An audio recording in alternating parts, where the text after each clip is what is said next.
pemerintah baru aja menaikkan perpres atau peraturan presiden terkait dengan tapera atau tabungan perumahan rakyat gitu kan ya di tahun 2024 ini. Nah sebelumnya aturan ini ternyata sudah dibuat pada tahun 2020 tapi kayaknya khusus untuk ASN dan TNI Polri.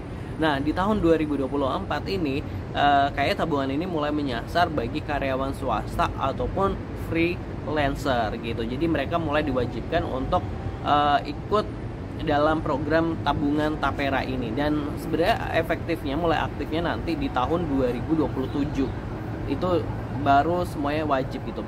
Nah untuk karyawan-karyawan swasta ini gaji mereka bakal dipotong 2,5%, sedangkan 0,5%-nya ini yang nanggung perusahaan. Artinya kalau misalnya gaji UMR Jakarta nih misalnya yang 5 jutaan gitu kan ya, atau pendapatan warga Jakarta sekitar 5 jutaan sampai 10 jutaan, ya kita ngambil yang 5 jutaan maka akan dipotong sekitar 150.000 per bulan gitu.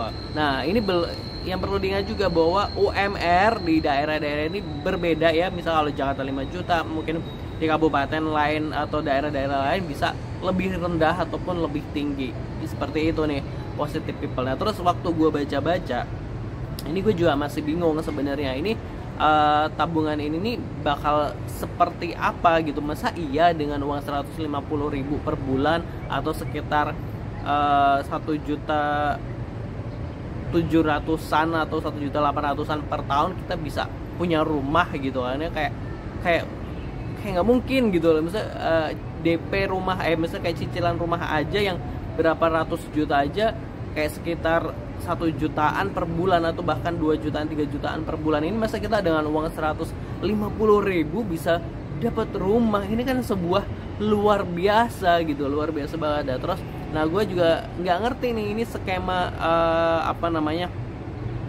uangnya ini gimana gitu. Maksudnya kayak benerkah dengan uang segitu? Karena gue baca gitu kan, terus kayak ada waktu gue baca di Detik kayak bilang bahwa uang itu sebenarnya nanti bisa dicairkan kalau misalnya kita udah resign atau ya berhenti bekerja lah gitu. Ya nggak apa-apa kalau kita bekerja 4 tahun terus kita resign atau dan sebagainya, ya itu kita cuma punya uang sekitar 5-4 jutaan gitu kan ya. Nah kalau 4-5 jutaan itu baru bisa buat DP rumahnya gitu. Nah terus gue baca lagi bahwa sebenarnya kita bisa memilih mau rumah di mana dan lain sebagainya gitu. Wow, ini keren banget sih sebenarnya kalau kita bisa milih rumah di mana atau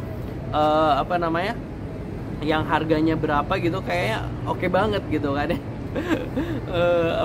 Mantep banget lah gitu kalau misalnya emang beneran kita bisa memilih rumah dengan misalnya harga yang kita pengen gitu kan, bukan yang rumah yang emang disediakan sebelumnya gitu. Katanya sih kalau tapera ini adalah upgrade dari aturan yang rumah subsidi sebelumnya. Yang rumah subsidi itu kan kayak sering kualitasnya kurang. Nah dengan ada tapera ini bisa upgrade gitu. Nah terus nah ini sebenarnya agak bingung juga. Ini sebenarnya tabungan tapera ini emang tabungan yang bisa diambil atau dengan uang 150.000 rupiah kita bisa dapat rumah gitu. Itu yang masih bikin gue bingung. Kalau misalnya nih dengan uang 150.000 rupiah per bulan yang dipotong itu, nah gue bisa misalnya gue pengen beli rumah yang harga 2M itu harga rumah 2M itu kalau sekarang cicilannya tuh mungkin sekitar 7-8 jutaan lah dengan jangka waktu 20 tahunan 20-25 tahunan.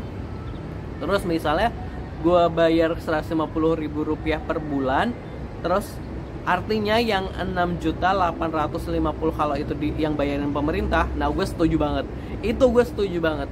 Tapi kalau misalnya ya kalau kita cuma buat uang kita ditabung itu terus kita masih